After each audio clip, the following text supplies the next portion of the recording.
Saturday afternoon இன்னைக்கு cooking ஒர்க்கெல்லாம் முடிச்சதுக்கப்புறமா கொஞ்சம் நேரம் ஃப்ரீயாக இருந்தேன். So hair pack and face pack போடலான்னு சொல்லிட்டு ஆலோவேரா தான் வந்து எடுத்திருக்கேன்.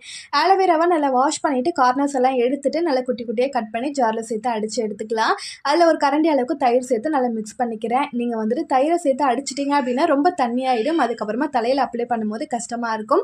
நல்லா ஹேர் ஃபுல்லாக படுற மாதிரி அப்ளை பண்ணிவிட்டு நல்லா ஒரு பன் போட்டுக்கோங்க. ஃபேஸ் பேக்குக்கு ஃபேஸை நல்லா வாஷ் பண்ணிவிட்டு தயிர் கூட கடலை மாவு அதுக்கப்புறமா குக்கும்பரை நல்லா சீவிட்டு அதில் உள்ள ஜூஸ் மட்டும் வந்து எடுத்துக்கிறேன். இதை சேர்த்து நல்லா மிக்ஸ் பண்ணிவிட்டு அதுக்கப்புறம் ஹேரில் வந்து அப்ளை பண்ணிக்கோங்க. இல்லை தண்ணி எதுவுமே வந்து சேர்க்க வேண்டாம். உங்களுக்கு பிம்பிள்ஸ் இருக்கா அப்படின்னா ரொம்ப லைட்டாக வந்துட்டு அப்ளை பண்ணிக்கோங்க. எப்பயுமே ஃபேஸ் பேக் போடும்போது நெக் ரீஜனையுமே சேர்த்து கவர் பண்ணிக்கோங்க. அதுக்கப்புறம் குக்கும்பரை ரெண்டாக கட் பண்ணி கண்ணில் வந்துட்டு வச்சுக்கிறேன். இப்போல்லாம் ஸ்க்ரீனிங் டைம் ரொம்பவே அதிகமாகிடுச்சு. ஸோ அதனால் அப்பப்போ இது மாதிரி பண்ணாதான் கண்ணுமே கொஞ்சம் ரிலீஃபாக இருக்கிற மாதிரி இருக்குது. அதுக்கப்புறம் ஃப்ரெஷ்அப் ஆகிட்டு வந்து லஞ்சுமே வந்து எடுத்துக்கிட்டேன்.